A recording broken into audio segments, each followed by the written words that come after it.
تو جو کوئی بھی تم میں سے ہو بیمار یا سفر پر تو وہ تعداد پوری کر لے دوسرے دنوں میں۔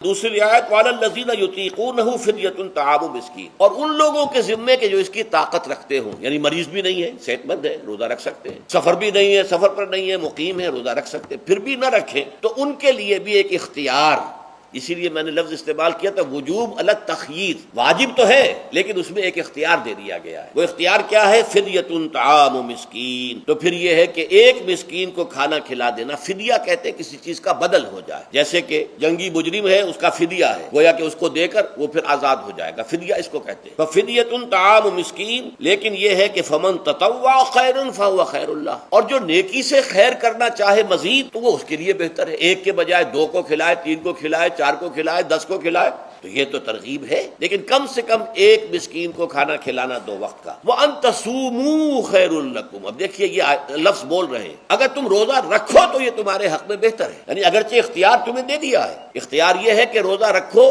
اگر نہ رکھو تو فدیہ دے دو ایک مسکین کا کھانا، لیکن اگر تم روزہ رکھو ان کنتم تعلمون، اگر حقیقت میں تم علم رکھتے ہو کہ روزے کے اندر کیا کیا برکات ہیں تو تمہیں روزہ لازماً رکھنا چاہیے۔ تشویق اور ترغیب موجود ہے لیکن یہ کہ اس کی فرضیت یا وجوب نہیں ہے۔